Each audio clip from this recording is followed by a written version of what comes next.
Hello people.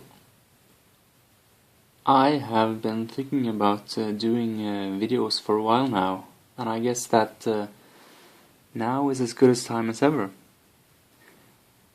As you can see, these are a sample of my Masters of the Universe Classics figures.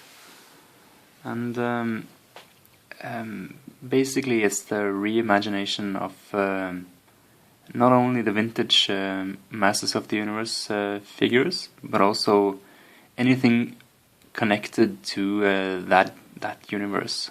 Like we're getting new versions of Princess of Power, the She-Ra toy line. We're getting updated versions of the figures from New Adventures of He-Man, and we're also getting figures based off prototypes and yeah, basically anything that's remotely connected to He-Man and his friends. And as you can see here, I have a small selection of toys. I don't have the entire collection so far, but I have pretty much close to complete collection. And the reason I have chosen these guys as subjects for my first video is because I actually have strong opinions on this toy line. I have very mixed opinions, mixed feelings about this toy line. On one side, I absolutely love these toys. They are well made, and they remind me obviously of the toys I had as a kid, and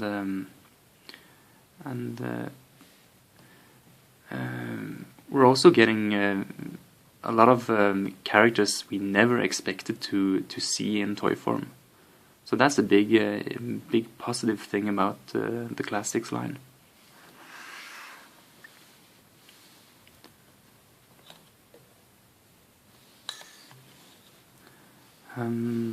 The negative thing is, of course, that this toy line has had many issues.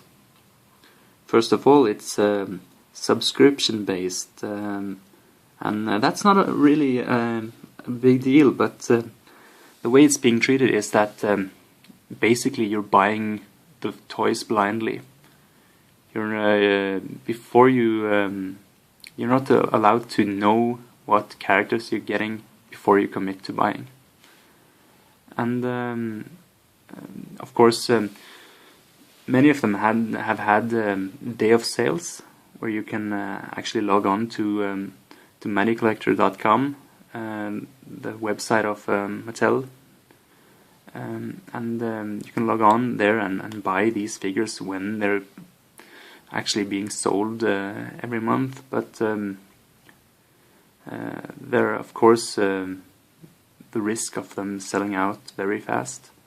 And recently there was also the possibility of the figure not having a day of sale. So unless you subscribe, chances are you won't get a complete collection. And of course then you're actually buying blindly. And so that's one issue. Another issue is quality control. For the price we pay, we should expect top-notch quality. But many of them have had several issues with warped parts, swapped parts,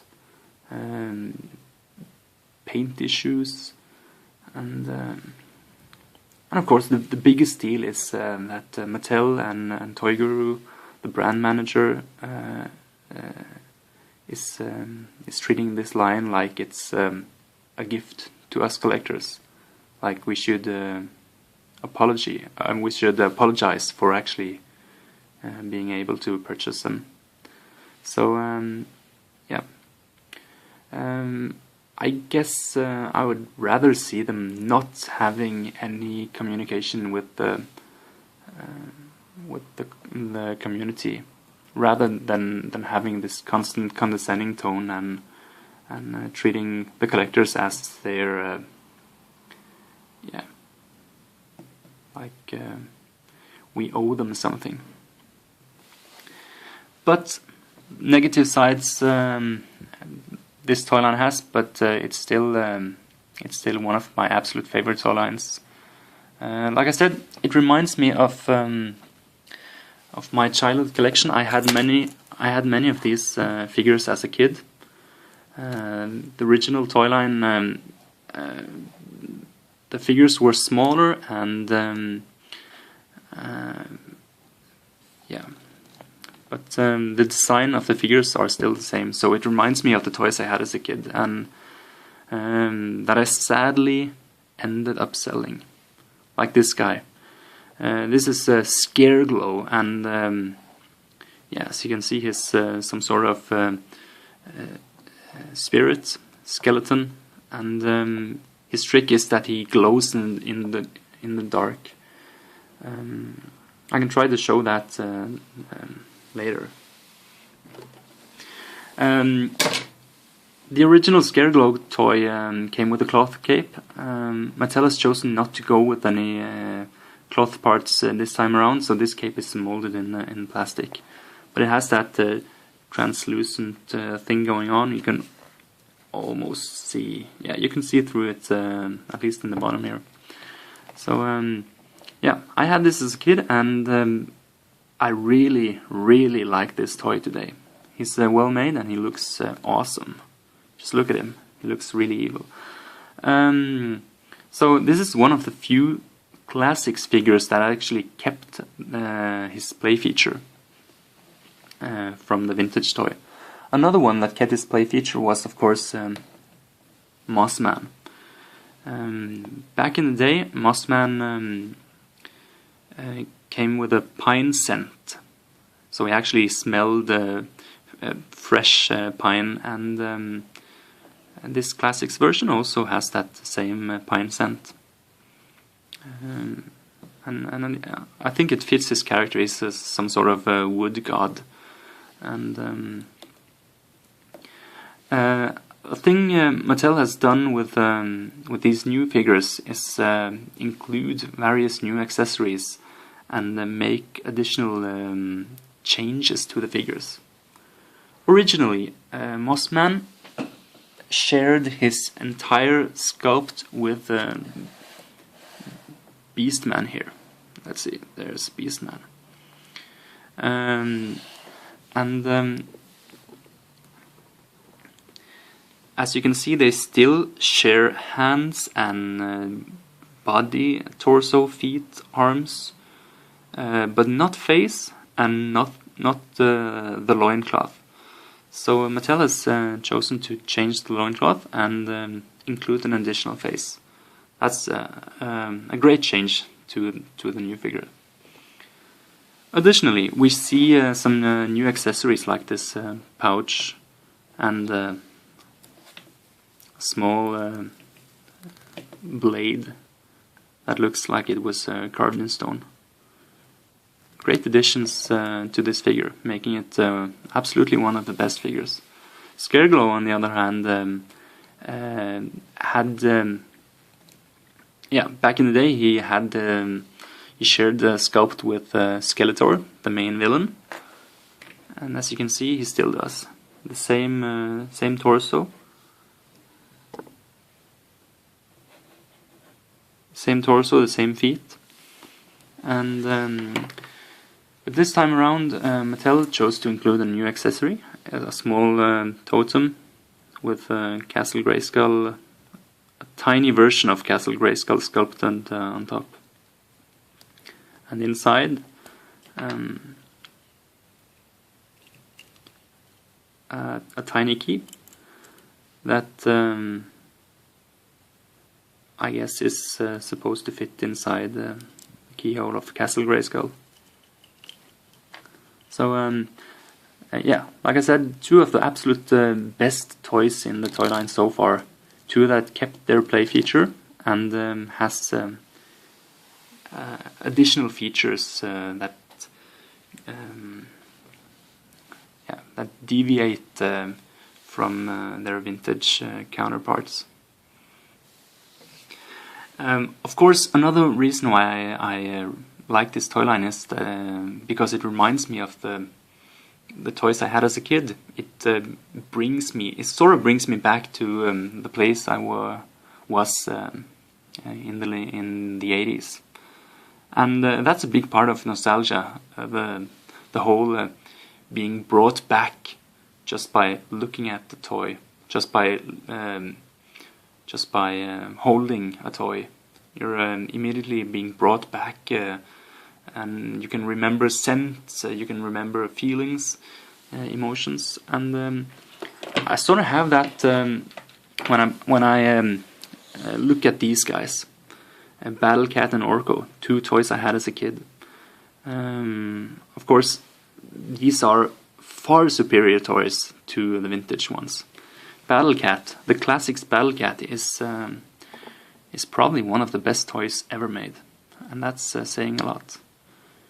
While Orko, he comes with a surprising amount of movable parts for being so small. So two really great toys that I had as a kid, and yeah, I remember getting Battle Cat one Christmas. I believe he came in a 3-pack. He-Man, Skeletor, and Battle Cat, and I got that a Christmas, probably from my sister. So sadly, I don't have any of my older Masters of the Universe toys, because as a teenager I believed that I had to stop playing with toys. I believed I had to stop collecting toys. So I sold my entire collection of Masters of the Universe figures, and it's it's one of those things I really regret doing. Don't sell your childhood toys. The only Masters of the Universe figure I have left is actually Skeletor, the main villain. Here you can see the classics version, and here you can see my original Skeletor, and a few various accessories from my other figures. And of course today, if I want, I can just buy all the vintage toys.